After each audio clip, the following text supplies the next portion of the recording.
이 차 너도 살 수 있어.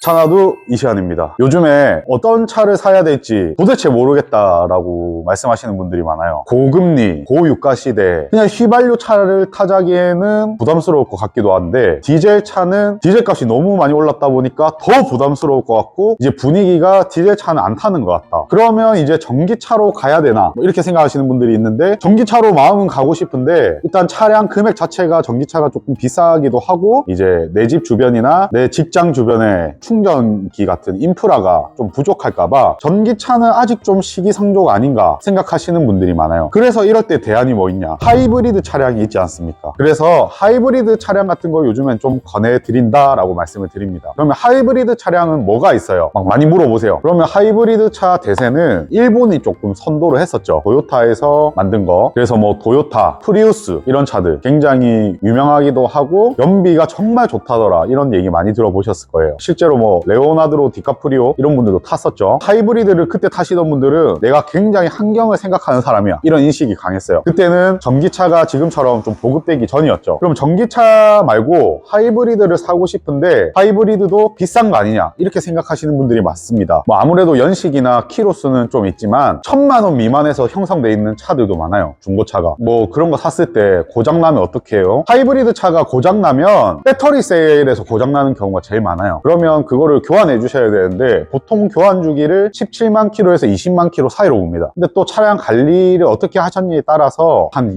25만까지도 배터리 셀이 문제를 안 일으키는 경우도 많이 봤습니다. 그럼 만약에 고장났을 때 어떡하냐? 수리비가 생각보다 막 그렇게 비싸지 않아요. 150만 원에서 200만 원 선 사이입니다. 그렇게 해서 수리를 하고 타시면 5만 킬로, 10만 킬로 이상은 잘 타시니까 하이브리드 차를 추천드리기에 너무 좋은 것 같아요. 그럼 하이브리드 차 어디 차가 좋냐? 뭐 말씀드린 대로 예전에는 일본 차들이 많이 선두를 했었죠. 너무나도 많은 차들이 있죠. 렉서스부터 해서 토요타. 요즘에 국산 차도 정말 하이브리드가 많이 나왔어요. 그래서 웬만한 차종에는 다 하이브리드 차가 있습니다. 뭐 아반떼 있죠. 소나타 있죠. 그랜저, 소렌토, K5, K7 너무나도 많은 차종들이 이제는 하이브리드 차를 만들고 있어요. 실제로 이런 기사도 봤습니다. 전기차가 대세인 줄 알았는데 실제 소비는 하이브리드를 많이 선택했다. 기아차, 현대자동차에서 하이브리드 차량 판매량이 약 50%가량 늘었다. 올해만. 뭐 이런 기사들을 많이 봤는데 맞습니다. 그래서 하이브리드가 좀 대세인데 하이브리드를 딱 샀을 때 제일 좋은 게 일단 연비적으로 너무 좋잖아요. 그건 뭐 많이들 알고 계실 텐데 운전만 잘하고 습관만 좋다고 하시면 기본적으로 복합연비 20km 이상 나오시는 분들도 굉장히 많이 봤습니다. 그만큼 연비적으로 혜택이 많아서 너무 좋죠. 보통 경기도권, 수도권에 사시는 분들은 출퇴근 거리가 왕복 하루에 한 40km 정도 타는데 어떤 차를 좀 타야 될까요? 뭐 왕복 50km 타는데 어떤 차를 좀 타야 될까요? 이런 분들이 많아요. 근데 뭐 저도 수도권 살고 한 번씩 서울 왔다 갔다 하지만 진짜 출퇴근 거리가 40km, 50km다 이런 분들은 유류비 부담이 엄청나시거든요. 출퇴근만 하는데 한 달에 뭐 4, 50만 원, 5, 60만 원 이렇게 유류비가 나오면 웬만한 어디 월세 사는 금액 정도로 나오니까 유류비 부담이 많이 크시는데 그럴 때 하이브리드 차 타시는 게 뭐 너무 좋죠. 그리고 하이브리드 차가 더 좋은 게 뭐냐면 아직까지는 세금 감면 혜택이 있습니다. 차량을 딱 구매했을 때 취등록세가 발생되잖아요. K5 차량을 한 1000만 원짜리로 구매한다고 가정하셨을 때 취등록세가 8% 정도 나갑니다. 그러면 1000에 8%니까 80만 원 정도 취등록세를 내야 되는데 하이브리드 차량 같은 경우에 40만 원의 면제 혜택이 있습니다. 똑같은 차 1000만 원짜리 구매하셔도 내 차가 하이브리드면 취등록세가 40만 원 거의 절반으로 줄어들죠. 이런 혜택이 있으니까 너무 좋은 거죠. 근데 이게 실제로 작년에만 해도 하이브리드 차량은 90만 원 정도 세금 감면 혜택이 있었거든요. 근데 이게 올해 좀 줄어들었고 내년에는 없어질 수도 있다고 합니다. 그래서 좀 아쉽긴 한데 왜 없어지냐? 이제 정부에서 하이브리드 차는 더 이상 친환경 차로는 보지 않겠다 이런 발표들을 하고 있어요. 왜 친환경 차로 보지 않냐? 친환경차 전기차가 있잖아. 그러니까 하이브리드는 그래도 휘발유를 쓰고 내연기관 차의 기능도 하기 때문에 친환경 차로 보긴 좀 애매하지 않냐 해서 점차 그 혜택은 줄어들고 있는 것 같아요. 근데 지금 사기 너무 좋은 게 아직은 세금 감면 혜택이 있으니까 지금 사야 40만 원 정도의 혜택을 받는 겁니다. 그래서 오늘